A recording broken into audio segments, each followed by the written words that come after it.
बिस्मिल्लाहिर्रहमानिर्रहीम। अस्सलाम वालेकुम। आज का हमारा टॉपिक है derivation of the expression for equilibrium constant for general reactions. सबसे पहले एक जनरल रिएक्शन लिख लेते हैं। जैसा कि हमने पिछले लेक्चर में बात की थी कि अगर हमारे पास हो जी एक कोई रिएक्टेंट है जी और प्लस ये बी भी हमारे पास कोई रिएक्टेंट है, रिवर्सिबली ये रिएक्ट कर रहे हैं, और सी हमारे पास प्रोडक्ट है, और इसी तरह से डी जो है ये भी हमारे पास एक प्रोडक्ट है। सो सी डी हमारे पास प्रोडक्ट है, ए और बी जो है ये हमारे पास रिएक्टेंट है। अब इनके साथ अगर नंबर ऑफ मोल्स जो हैं वो हमारे पास मौजूद हो, लाइक ए का हमारे पास नंबर ऑफ मोल्स को हम रिप्रेजेंट कर रहे हैं जी स्मॉल ए के साथ, बी के नंबर ऑफ मोल्स को रिप्रेजेंट कर रहे हैं स्मॉल बी के साथ, सी के नंबर ऑफ मोल्स को रिप्रेजेंट कर रहे हैं स्मॉल सी के साथ, और डी के नंबर ऑफ मोल्स को हम रिप्रेजेंट कर रहे हैं स्मॉल डी के साथ। अब इसको फर्स्ट ऑफ ऑल जो है वो हम इसको डिफाइन देख लेते हैं जी। इसको डिफाइन किस तरह से किया गया है, जैसे कि यहाँ पर जो है वो लिखा गया है the rate of chemical reaction is directly proportional, same as it is जिस तरह से हमने पीछे वाले को डिफाइन किया था, directly proportional to the product of the molar concentration of its reactant raise to the power equal to their number of moles in a balance chemical equation of the reaction. यानी जो chemical reaction का rate होगा जी ये directly proportional होगा ए और B, यानी आपके पास जो भी रिएक्टेंट है इनकी कंसंट्रेशन के, और इनकी जो नंबर ऑफ मोल्स होंगे वो इनकी पावर में चले जाएंगे। लाइक अगर हम ये कहें जी कि हमारे पास रेट ऑफ फॉरवर्ड डायरेक्शन है, जिस तरह से हमने पीछे कहा था कि हमारे पास रेट ऑफ फॉरवर्ड डायरेक्शन है, ये डायरेक्टली प्रोपोर्शनल होगा किसके, ए की कंसंट्रेशन के और बी की कंसंट्रेशन के। यानी ये हमारे पास है ए की कंसंट्रेशन एंड बी की concentration. Rate of forward direction जो है वो इनकी कंसंट्रेशन के डायरेक्टली प्रोपोर्शनल होता है। अब इनकी जो पावर है like small A and small B वो इनके एक्सपोनेंट में चली जाएंगी, पावर में चली जाएंगी, यानी नंबर ऑफ मोल्स क्या होंगे जी इनके पावर के अंदर जो है वो चले जाएंगे। सो हमने इनकी पावर में लिख दिए। अब यहां से अगर प्रोपोर्शनलिटी का साइन अगर हम खत्म करें तो rate of forward direction is equal to, यहां पर कांस्टेंट ऐड करते हैं जी, और कांस्टेंट हमारे पास होगा के एफ, यानी फॉरवर्ड डायरेक्शन का कांस्टेंट। ये हमारे पास अब आएगा जी ए की कंसंट्रेशन एंड बी की कंसंट्रेशन, और अगेन इनके नंबर ऑफ मोल जो है वो इनकी पावर में हमारे पास होंगे, यानी ए की power small A and B की पावर स्मॉल बी।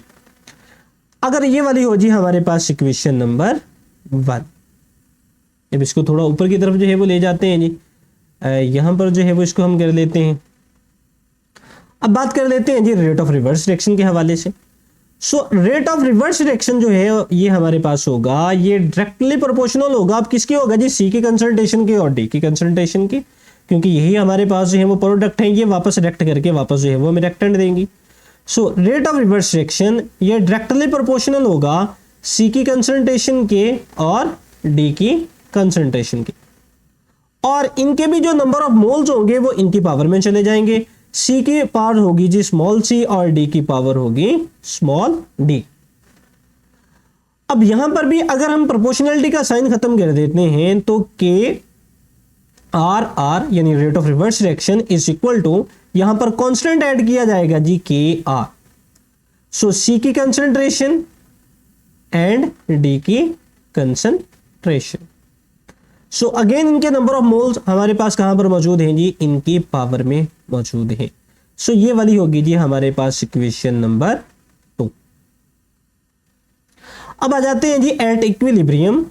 इक्विलिब्रियम की स्टेट में हमारे पास क्या होगा जी, हम ये कहते हैं जब रिएक्शन डायनामिक इक्विलिब्रियम में पहुंच जाता है तो रेट ऑफ फॉरवर्ड रिएक्शन ये बराबर होता है जी रेट ऑफ रिवर्स रिएक्शन की। सो यहां से इनकी वैल्यू पुट कर देते हैं। रेट ऑफ फॉरवर्ड डायरेक्शन की हमारे पास इक्वेशन नंबर 1 से, और रेट ऑफ रिवर्स डायरेक्शन की हमारे पास इक्वेशन नंबर 2 से। इसको थोड़ा सा ऊपर करके इनकी वैल्यू जो है वो यहां से हम ले लेते हैं जी। सो यहां पर हमारे पास जो ए की वैल्यू हमारे रेट ऑफ रिवर्स डायरेक्शन की हमारे पास है जी, वो है जी के एफ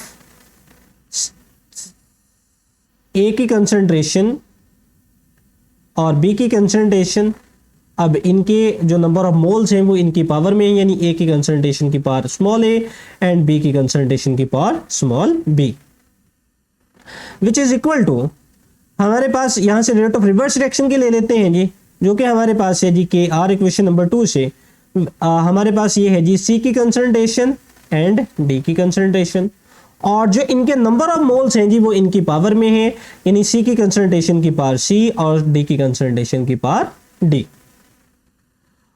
अब हमारे पास कांस्टेंट जो है इनको एक तरफ ले जाते हैं और जो कंसंट्रेशन है इनको दूसरी तरफ ले जाते हैं। इसको हम ऊपर कर लेते हैं जी, थोड़ा यहां पर हम ले जाते हैं, यहां पर रख लेते हैं यहां पर।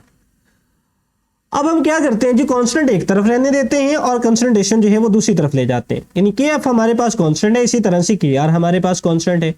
सो के आर को इस साइड पर लाकर हम डिवाइड कर देंगे, सो ये हमारे पास आ जाएगा जी K F over K R which is equal to, यहां पर हमारे पास है जी सी की कंसंट्रेशन एंड डी की कंसंट्रेशन, नंबर ऑफ मोल्स इनकी पावर में है, यानी सी की कंसंट्रेशन की पावर स्मॉल सी, डी की कंसंट्रेशन की पावर स्मॉल डी, ओवर हमारे पास नीचे जो है वो रिएक्टेंट मौजूद है, ए की कंसंट्रेशन एंड बी की कंसंट्रेशन।